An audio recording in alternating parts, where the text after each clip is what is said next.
누구나 책을 읽어본 경험들을 갖고 계실 겁니다. 그 책을 읽으면서 나는 이 부분이 좋았다.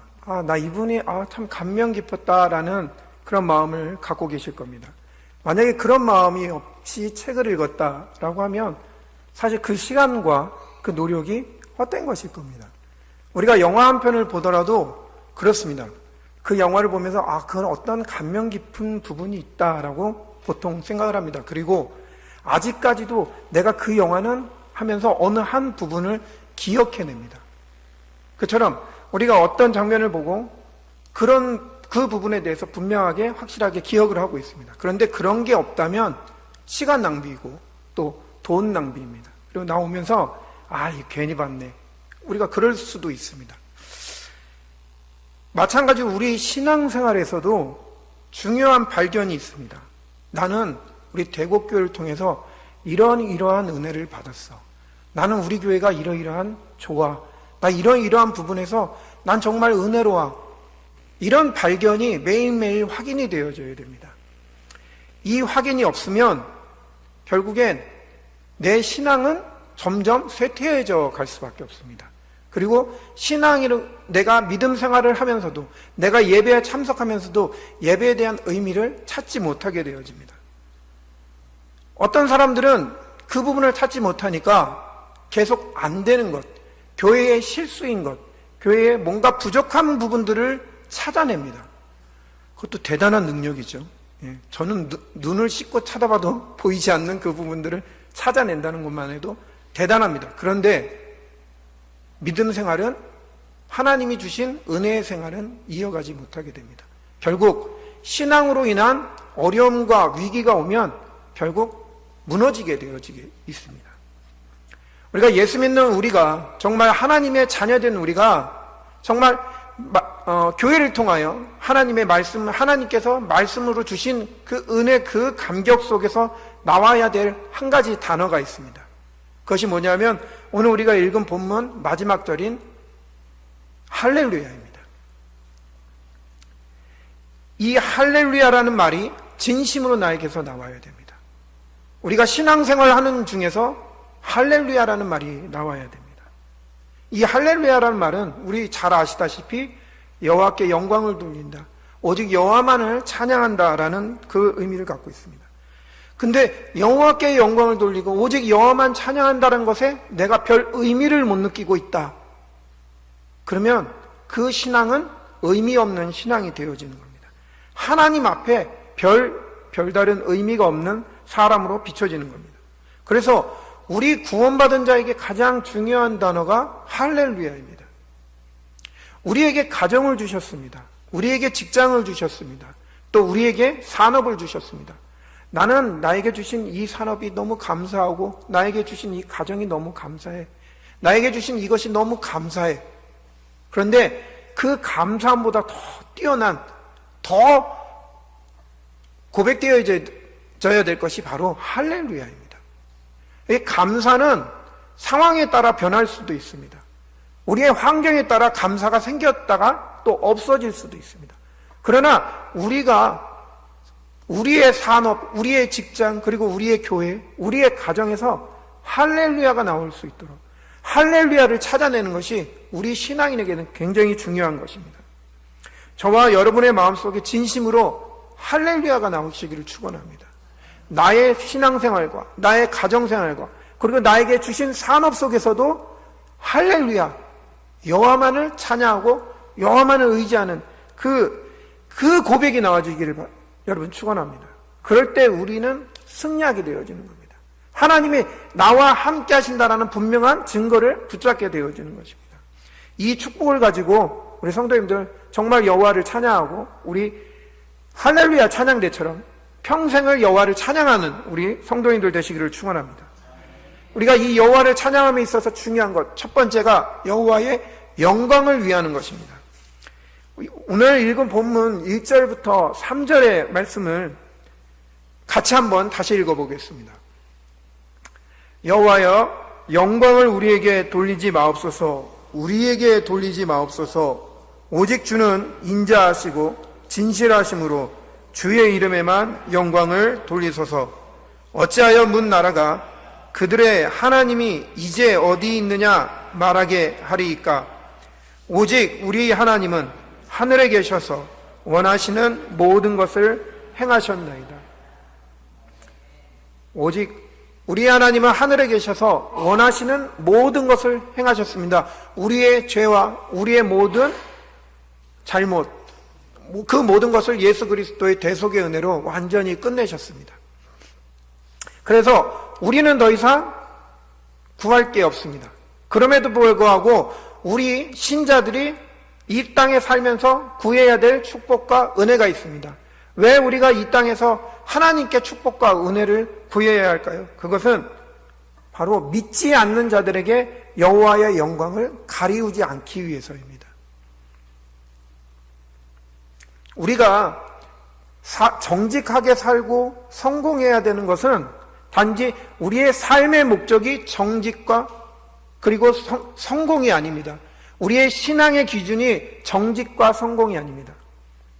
오히려 정직과 성공은 믿는 자의 도리입니다. 그러면서 또 불신자들에게 하나님의 영광을 드러내기 위해서 우리가 정직과 성공을 필요로 하는 것입니다. 로마서 14장 6절에서 9절에 보면 나를 중히 여기는 자도 주를 위하여 중히 여기고 먹는 자도 주를 위하여 먹으니 이는 하나님께 감사하며 먹지 않는 자도 주를 위하여 먹지 아니하며 하나님께 감사하니라. 우리 중에 누구든지 자기를 위하여 사는 자도 없고 자기를 위하여 죽는 자도 없도다. 우리가 살아도 주를 위하여 살고 죽어도 주를 위하여 죽나니 그러므로 사나 죽으나 우리가 주의 것이로다. 이를 위하여 그리스도께서 죽었다가 다시 살아나셨으니 곧 죽은 자와 산 자의 주가 되어 하심이라. 성공을 추구하는 사람들도 교회에 나와야 합니다. 그래서 교회에 나와서 구원받아야 됩니다. 그리고 그들도 예수 그리스도가 그들의 주인이 되셔야 합니다. 그런데 교회에 실패한 사람들만 있다고 생각을 해보십시오. 교회는 실패하는 사람들만 오는 곳이구나. 그럼 나는 가면 안 되네. 그렇게 생각을 할 겁니다. 우리가 하나님의 축복을 받아야 되는 이유는 우리가 먹고 살기 위해서가 아니라, 우리가 잘 먹고 잘 살기 위해서가 아니라, 믿는 자에게 도리이기 때문에가 아니라, 그로 통하여 하나님의 영광이 가리워지지 않기 위해서, 우리의 연약함을 통해서 하나님의 영광이 가리워지지 않기 위해서입니다. 그런 세상에 잘 살고 성공한 사람들을 보면 보통 기독교의 사람들이 얘기합니다. 하나님도 모르면서 그냥 먹고 사는 것만 즐거워하고 저렇게 살만 뒤룩뒤룩 찌고 그렇게 살다가 갈 거지. 그렇게 얘기합니다. 그런데 그럴 수밖에 없는 겁니다. 왜냐하면 하나님을 모르기 때문에 성공이라는 거라도 붙잡고 살아야 됩니다. 그거라도 있어야 삶의 이유가 되는 것입니다. 그런데 누구나 성공으로도 안 되는 영적 문제가 있다는 걸 아무도 가르쳐주지 않았습니다. 그리고 그 영적 문제에 대한 답으로 예수 그리스도의 구속의 은혜와 하나님의 사랑에 대해서 누구도 가르쳐주지 않았습니다. 그리고 왜 성공해야 되는지, 성공해야 되는 목적과 이유를 알려준 사람도 없습니다. 그렇기 때문에 살아가는 게 성공이 목적이 되어지는 겁니다. 물질이 최고가 되어지는 겁니다. 그것 때문에 서로 물고 뜯고 싸우면서 살아가는 것입니다. 하나님이 우리를 부르신 이유는 그들에게 분명한 답을 전달하기 위함인 겁니다. 성공으로도 안 된다. 성공해서 영적 문제 오고 성공한 후에 망하는 그 일에 대한 답을 예수 그리스도로 전달하고 하나님의 사랑을 전달하시기 위해서 우리를 부르신 겁니다. 그리고 우리에게 하나님이 크나큰 축복을 주신 것은 이로 인해서 여호와의 영광을 가리우지 않게 하시기 위한 겁니다. 이런 세상 속으로 우리 후대들이 지금 나아가고 있습니다. 우리 후대들이 그 속으로 나아가면서 성공이면 다다라는 그것에 주입되어서 살아갑니다. 돈이면 최고다라는 생각으로 가지고 살아갑니다. 유전무죄요, 무전유죄다라는 그 가치관을 가지고 살아갑니다. 그런데 누구도 그리스도 아니면 안 된다. 그리스도 없으면 안 된다. 여호와의 영광을 위하여라는 말을 하지 않고 있습니다. 우리 믿는 자들이 성공해야 하는 이유는 다른 것에 있는 것이 아니라 오직 여호와의 영광을 위한 것입니다. 오직 전도와 선교 때문에 있는 것입니다. 하나님이 우리에게 물질을 주시는 이유, 하나님이 우리에게 건강을 주시는 이유, 오직 여호와의 영광을 위하여 전도와 선교하라고 주시는 것입니다.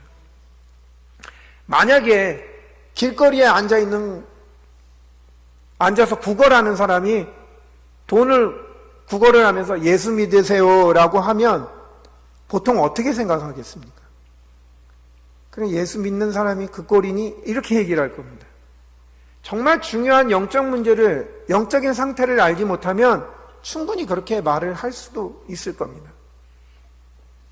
그래서 우리는 기도할 때 하나님 나에게 성공과 정직을 주셔서 하나님의 이 귀하고 하나님의 영광을 가리우는 일이 있지 않게 하시고, 또 그리고 나로 통하여서 교회가 세워지고 나로 통하여서 교회가 정말 중요한 하나님의 전도와 선교의 일을 할 수 있도록 하나님 축복과 응답을 주시옵소서 간청해야 하는 것입니다.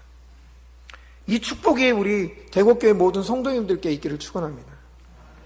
우리 후대들이 세상 속에서도 성공해야 되는 이유, 그리고 공부해야 하는 이유가 세상을 따라가는 것이 아니라 오히려 그 속에서 하나님의 영광을 위해서, 그리고 전도와 선교를 위해서 나아갈 수 있도록 기도해 주시는 우리 성도님들 되시길 바랍니다. 2014년도 브라질에서 월드컵 축구 대항전이 있었습니다. 우리나라 국가대표 선수들이 1무 2패라는 아주 그냥 정말 처참한 그런 경기 결과를 가져와서 많은 국민들이 그때 엄청 분노하는 그런 일이 있었습니다. 축구를 별로 안 좋아하시기 때문에 그런 부분을 잘 생각을 안 하시는데, 저같이 이제 축구 좀 좋아하는 사람들은 뭐야 막 이러고 그랬었던 때입니다. 그런데 그 브라질 월드컵 때 국가대표를 모으는 그 중에 김신욱 선수라는 사람이 국가대표에 이제 발탁이 되었습니다. 근데 이제 그 선수가 브라질로 가기 전에 기도를 했습니다. 하나님, 나는 크리스찬으로 국가대표로 가서 경기에 우승하는 것보다 하나님의 영광을 드러낼 수 있게 하옵소서. 그렇게 기도하고 국가대표로 차출이 되어서 갔습니다. 국가대표에서 이제 모여서 이제 막 훈련을 하는데, 정말 그 훈련 시간이 짧기 때문에 아주 강력한 훈련을 하게 되어집니다. 그러니까 많은 축구 선수들이 지쳐서 이제 방에 와서 쓰러져 그냥 잠들고, 근데 그 가운데 김신욱 선수는 항상 끝난 후에 정시 예배를 드리면서 하나님께 질문했다고 합니다. 하나님, 나를 보내신 이유를 찾게 해주세요. 그리고 여기서 하나님이 원하시는 제자를 찾게 해주세요. 그때 같이 방을 썼던 손흥민 선수가 제발 좀 그만 좀 하라고, 좀 쉬자고, 좀 쉴 땐 쉬어야지 그 다음에 뭐가 되지 않겠냐고, 난 이 형하고는 도저히 같이 있을 수 없겠다고 그렇게 막 토로하고 막 그랬다고 합니다. 그런데도 꿋꿋이 정시 예배를 드렸다고 합니다. 축구 경기가 계속 되어지면서 정말 이상하게도 그 브라질 월드컵 때 우리 국가대표가 너무 못하는 겁니다. 심지어는 아주 국가대표도 아닌 실업팀하고의 축구 경기를 하면서 어이없는 실수로 인해서 골도 먹고 경기에서 지기도 하고 그랬습니다. 그런데 그때 어이없는 실수를 해서 경기를 지게 만든 선수가 김신욱 선수를 찾아왔다고 합니다. 형님, 내가 이렇게 해서 어이없는 실수를 해서 경기에 진 그 일로 우리 선수들의 사기도 떨어뜨리고 또 국민들한테 욕도 먹고 그래서 정말 마음이 아픕니다. 그런데 내 마음이 너무 의기소침해집니다. 내가 나가서 또 실수할까봐 걱정됩니다. 형님, 나를 위해서 기도해 주세요. 그래서 김신욱 선수가 그러면 그러지 말고 나하고 같이 정시 예배를 드리자. 그래서 정시 예배가 시작되었다고 합니다. 그렇게 같이 정시 예배를 시작하며 그렇게 브라질까지 가게 되었습니다. 근데 브라질까지 도착하면서 그 정시예배에 같이 모여서 기도하는 사람들이 7명에서 8명의 사람들이 같이 모여서 기도하게 된 겁니다. 아까도 말씀드렸지만 정말 어이없는 그런 경기력을 보였고, 그리고 정말 어이없는 그런 결과를 낳았습니다. 그리고 거기에 김신욱 선수는 아예 경기도 뛰지를 못했습니다. 어떻게 보면 국가대표로 발탁이 되어서 갔는데 한 경기도 못 뛰었다. 오히려 나가지도 못했다면 얼마나 자존심 상하겠습니까? 그런데 오히려 김신욱 선수는 그때 고백하는 겁니다. 내가 경기에 뛰는 것보다 더 감사하다. 왜냐? 하나님이 원하시는 자를 찾게 하셨다. 하나님이 예비한 사람을 찾게 하는 그 브라질 월드컵이었다라고 얘기를 합니다. 많은 사람들이 욕하고, 많은 사람들이 실패했다라고 얘기하고, 많은 사람들이 잘못했다라고 그들을 막 뭐라고 할 때 오히려 김신욱 선수는 하나님께 감사하는 자가 되었습니다. 하나님이 나를 경기에 뛰지 못하게 하였지만 하나님이 원하시는 자들을 찾게 하는 그 경기였구나. 그래서 그는 하나님께 영광을 돌립니다. 고백하고, 내가 이제 사나 죽으나 누구를 위해서? 하나님의 영광을 위해서 살아가겠습니다. 그런 고백을 하는 그 간증을 보았습니다. 우리가 여호와의 영광을 위하여 살 때 그 영광은 썩어지지도 않고 소멸되어지지도 않는 영광입니다. 나의 영광은 썩어지고 소멸되어지는 영광입니다. 그 말은 내 영광은 이 땅에 사는 동안으로 국한되어져 있다는 겁니다. 이 땅에 살 동안만 나의 영광은 존재합니다. 이 영광으로 영생을 소유할 수 없습니다. 내가 있는 직장, 그리고 내가 있는 학교, 내가 있는 교회와 가정, 그곳에 여호와의 영광을 위하여 살아갈 때 하나님은 우리 모두에게 하나님이 주시는 참된 안식과 평화를 주실 것입니다. 내가 잘하고 못하고가 아니라 하나님의 놀랍고 큰 계획을 보게 하실 겁니다. 김신욱 선수처럼 오직 여호와께만 영광을 돌립니다 라는 고백이 나오게 하실 겁니다. 우리가 이 은혜 속에 있는 우리 성도인들 되시기를 축원합니다. 두 번째는 여호와의 영광을 보는 것입니다. 오늘 본문의 4절부터 8절에 보면 4절부터 읽어보겠습니다. 그들의 우상들은 은과 금이요 사람이 손으로 만든 것이라 입이 있어도 말하지 못하며 눈이 있어도 보지 못하며 귀가 있어도 듣지 못하며 코가 있어도 냄새 맡지 못하며 손이 있어도 만지지 못하며 발이 있어도 걷지 못하며 목구멍이 있어도 작은 소리조차 내지 못하느니라. 우상들을 만드는 자들과 그것을 의지하는 자들이 다 그와 같으리로다. 세상은 철학, 이념, 사상, 윤리, 도덕 그 모든 것들을 우상화해버렸습니다. 이것들 우리한테 우리가 살아가는 동안에 필요하고 우리가 익혀야 되고 우리가 가지면 유익한 것입니다. 그런데 그 모든 것들이 하나님보다 우월한, 하나님보다 먼저 되어져 버린 것입니다. 1980년도 초에 그 당시에는 어떤 당의 대표로도 있지 않았고 그리고 또 대통령으로도 있지 않았던 박근혜 씨가 광나루에 있는 한 신학교에 여러분들 다 아시는 그 신학교에 찾아갔다고 합니다. 그리고 내가 신학을 공부하고 싶으니 나를 면접을 좀 보게 해주십시오 라고 정식적으로 요청을 했다고 합니다. 그래서 이제 면접하시는 분들이 이제 모여든 겁니다.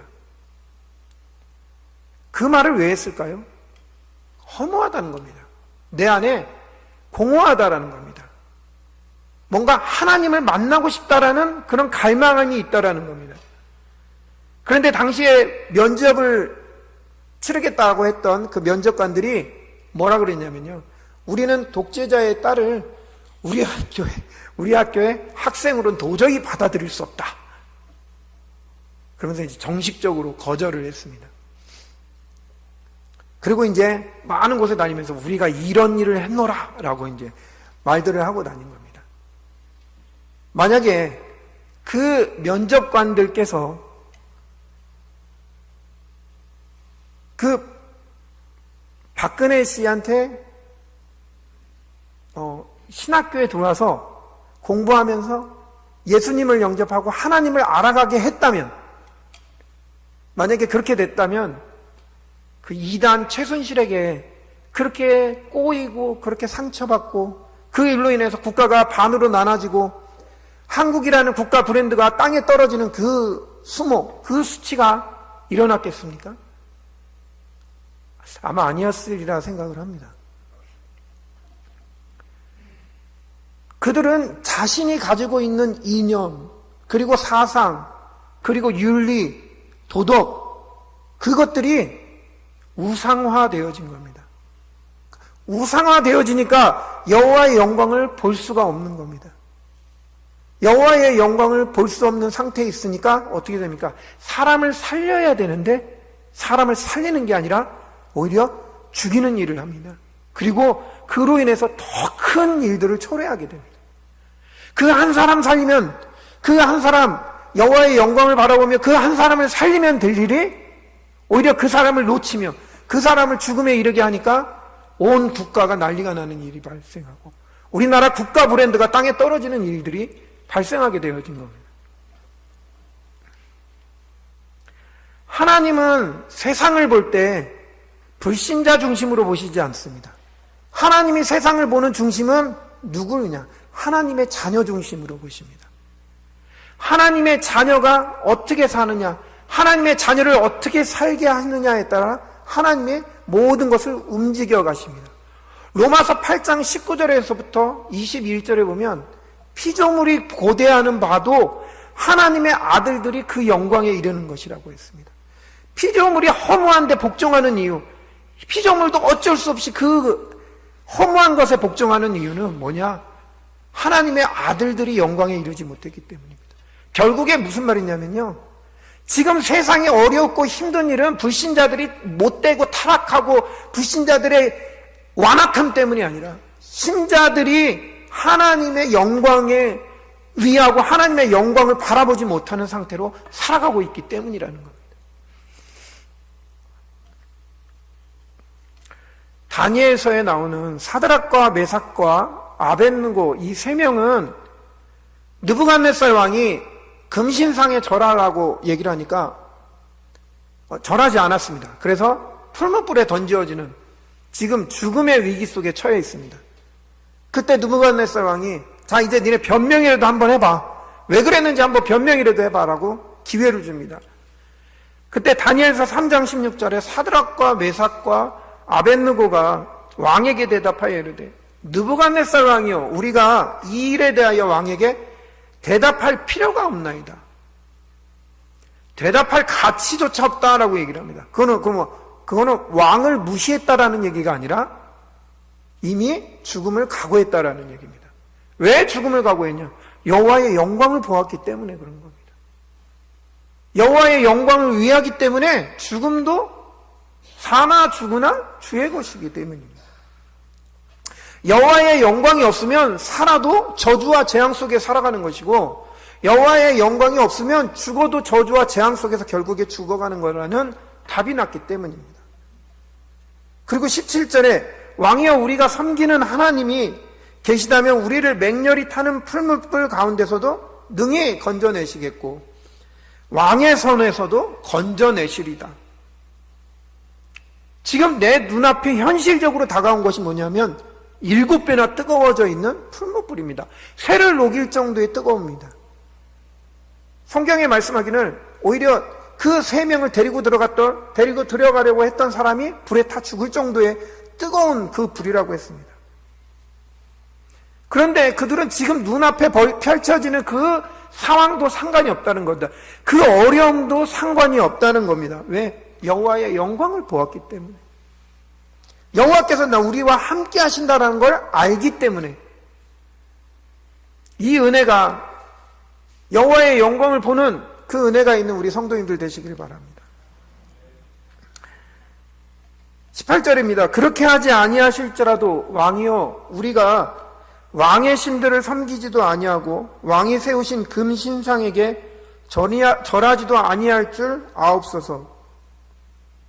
하나님이 우리를 건지지 아니하실지라도 우리는 그렇게 할 수 없다는 겁니다. 우리는 내 문제 해결되면 믿고 내 문제 해결 안 해주면 안 믿습니다. 그렇게 협박 아닌 협박을 할 때가 있습니다. 근데 이들은 죽음의 위기 앞에서도 해결하지 않아도 나는 변하지 않는 진리를 갖고 있습니다. 어떤 여호와의 영광을 보는 진리를 갖고 있는 것입니다. 우리 성도님들이 정말 여호와의 영광을 보는, 그리고 이 여호와의 영광을 위하는 정말 하나님이 준비하신 그 계획 속에 있는 우리 성도님들 되시기를 바랍니다. 세 번째는 여호와의 영광을 기다리라라는 겁니다. 오늘 우리가 읽은 시편 115편은 바벨론 포로 생활에서 이스라엘 사람들이 귀환해서 두 번째 성전인 스룹바벨 성전을 봉헌하면서 부른 시라라고 얘기를 하고 있습니다. 이스라엘이 바벨론에서 포로가 되었다가 구출되어서 에스라 또 그리고 느헤미야 그리고 스룹바벨을 통해서 이스라엘 성전을 재건하는 역사가 일어났습니다. 그것도 하나님이 바벨론의 왕의 마음을 움직이셔서 그들에게 성전을 재건하도록 이스라엘 백성들을 자기네 땅으로 돌려보내는 그런 역사가 일어난 겁니다. 그렇게 돌아온 자들이 성전을 짓기 위해서 헌신을 하게 됩니다. 그런데 그런 가운데 방해하는 무리가 있습니다. 그 방해하는 무리가 산발락과 암몬 사람 도비아라는 주된 사람들이 그 두 사람입니다.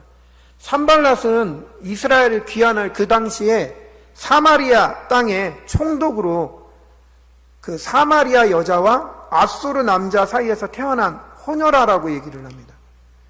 유대인은 아빠 쪽이 아니라 엄마 쪽이 유대인이면 유대인으로 인정을 해줍니다. 즉 유대인이라는 얘기겠죠. 또 이 암몬 사람 도비아라고 했을 때 이 암몬은 우리가 아는 아브라함의 조카 롯, 롯이 첫째 딸과 둘째 딸, 그 두 딸을 통해서 낳은 자식 중에 하나가 이 암몬 자손의 조상이 되어지는 겁니다. 둘 다 보면 아주 중요한 간직 속에 있는 그런 사람들입니다. 이방의 왕들도 이스라엘을 귀환시켜서 여호와의 성전을 짓게 하는 이 일 속에 있습니다.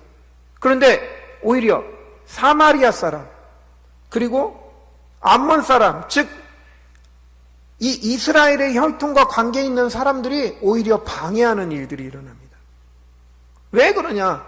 이스라엘이 귀환해서 성전을 지으면 결국엔 자기들의 위치와 자기들이 가지고 있는 많은 것들, 자리가 위협당하기 때문이겠죠.